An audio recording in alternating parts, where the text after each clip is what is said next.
Well, obviously very proud, Jordan. It's a historical day for the football club. The winning the FA Cup for the first time in the history. It's clearly a special day. So, yeah, just so happy for the players. They were so courageous in the game. For the supporters, they've lost 4 finals, and now 5th time we've been able to get the victory for them.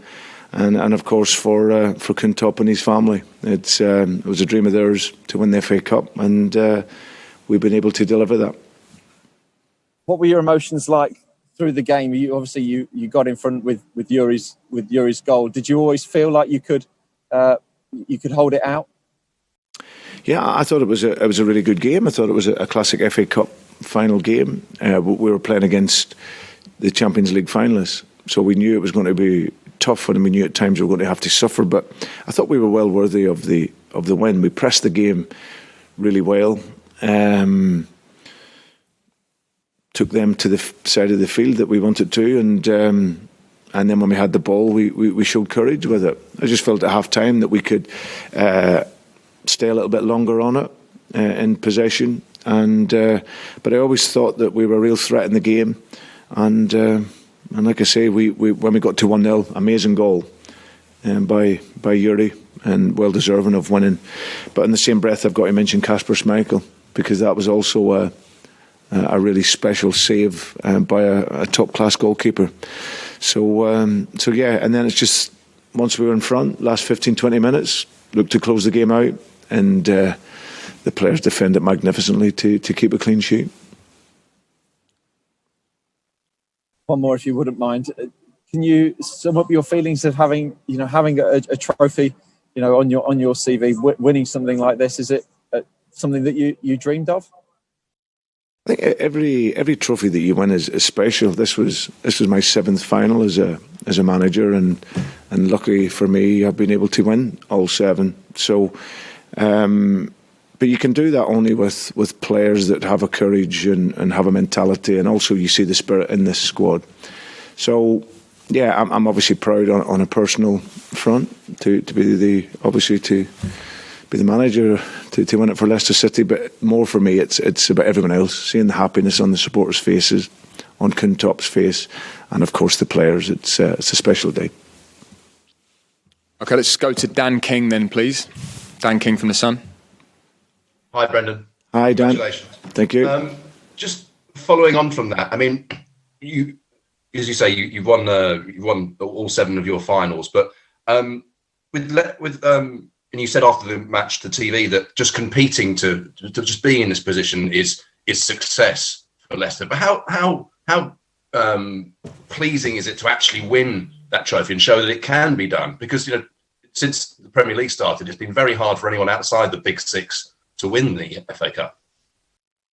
Yeah, and I think that's the nature of it, Dan. It's the budgets and the size of clubs and the history of the clubs in this league. You only need to see it. So it is always difficult. But it was my challenge. It was the big challenge I wanted to take, coming to Leicester and having experience working at incredible clubs like Leicester and Celtic. Could I go to a club outside of the top 6, and could we challenge and could we disrupt that hierarchy within the league? So I think from we'll always be way behind in terms of a financial perspective, but can we compete? Can we perform? And can we fight to, like I said, to challenge? And then obviously on days like today, when you have the opportunity to create history, can you do that? And thankfully we've been able to do it. Thank you. Okay, let's go to Rob Draper then from the Mail on Sunday, please. Hello, Brendan, and congratulations. Thanks, Rob. You mentioned, just 2 very quick ones for me. You mentioned the importance this is for British manager. I think Harry Redknapp being the last British manager to win anything. That's hugely significant, isn't it? And just on a more serious matter, you probably won't have noticed it, but some fans booing the taking the knee. I'm sure you'd sort of be dismayed at that. It was a minority. But just your thoughts on that. Yeah, firstly, as I said, there's a hell of a lot of talent in British coaching, like there is with the foreign managers that come in. For British coaches, we're competing at the very highest level all our careers. So we're we're always judged and measured. And like I said, in the Premier League, we won't get a Premier League job maybe unless we make that jump from the Championship as well. So the country is full of really talented managers. You look at Dicey and the job that he's done at Burnley, absolutely incredible. And there's lots. Chris Wilder, what he did at Sheffield United. If it was maybe from somewhere else, then everyone would be talking even more about the style of football that he created there. So from a tactical perspective, there's a lot of outstanding managers and coaches. Okay, we might not be as sexy as some of the other guys, but we can still work well and we can win, and that's what's important. Okay, Sam Wallace then, please. Hello, Brendan. Hi, Sam. I wonder if you've probably been asked many times just to sum up your emotion at being an FA Cup winning manager. It's not an easy journey to win anything in this game as big as this, but if you can reflect on how you feel after all your long years in coaching. Yeah, as you can imagine, extremely proud to get to the final and beat such an incredible club like Chelsea and Champions League finalists. We knew we were going to have to suffer in the game, but I thought we were well worthy of the game. And yeah, every final that you ever enter, of course, you want to win it. So yeah, I've got overriding feeling of satisfaction that we did the job well from a professional perspective, and of course I'm more pleased for everyone else. Really, the feeling that gives the supporters. We've lost in 4 finals in the FA Cup. It's a trophy that the club really, really wanted to win. It was Kun Vichai's dream to win the Premier League. So we've been able to deliver that. And so my feeling is more for everyone else. Hopefully they can enjoy it, because it was a great victory for us. Okay, Steve Clamp then, please, for ITV.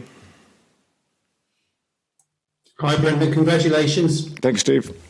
I just wonder, you talked about the top 6 and not having the money, etc., that they've got. But obviously with the success that Leicester have had with the Premier League in the past and now what you've achieved with the FA Cup, is there a feeling that Leicester could build towards being an established club in the top 8, the top 6? This success is unprecedented for a club like Leicester in the last 5 or 6 years.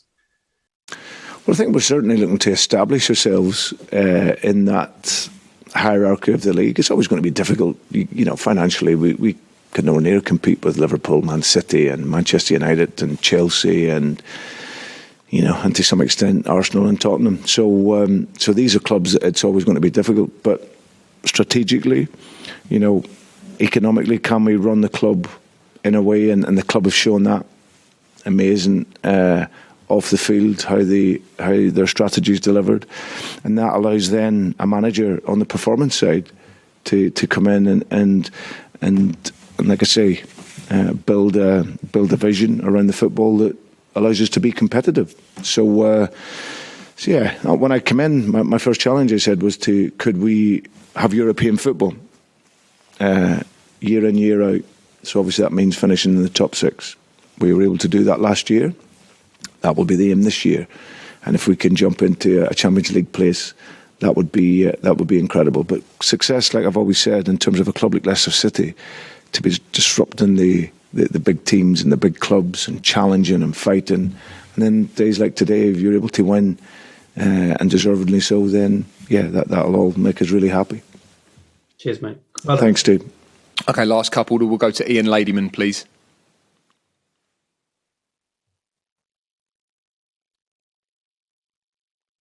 To unmute you, Ian, sorry.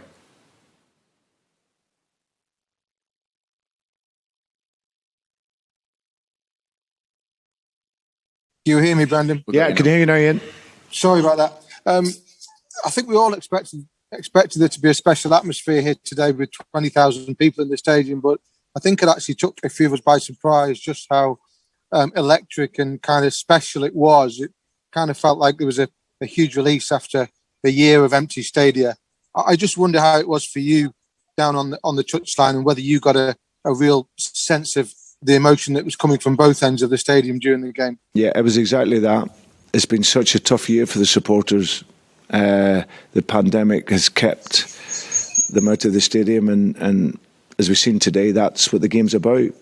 That connection between the players and the supporters and the coaches. And it felt as if there was a way more than 20-odd thousand, just the noise. And I also think because of everything that's happened in the last year, a club like Leicester to be in the final against a great club like Chelsea, people may be hoping that from a neutral perspective that we could go on and upset the odds. And obviously the closer that got to the end of the game, the tension and everything in the game grew. So, but yeah, it was a fantastic atmosphere, and so happy that Leicester City supporters could be there to see us win it. Okay, James Nursey for the final one then, please. Good evening, Brendan. Congratulations on that victory. Hi, James. In recent years, we've seen Leicester lose a few star players at the end of the season. But, I mean, can this silverware now underline the direction you're going in and help keep stars? Obviously, Tielemans underlined his quality, didn't he, again today? And he's got just 2 years left on his contract, for example. Yeah, I don't know that answer, James. I know the direction we're going in. And I know that Leicester in the future, I'm sure, will lose players. So we don't want to. It's not something that we think about so much, but it's the nature of the game. So, but it's not to think about at this stage. I think you can see the happiness within the players. You can see the ambition that we have, and of course you see the level that they play at. So I don't think about it so much. I don't worry about it so much. I've got a really talented group of young guys that want to get better, and whilst I'm the coach and manager, till the very last day they're at the club, I'll always continue to do them.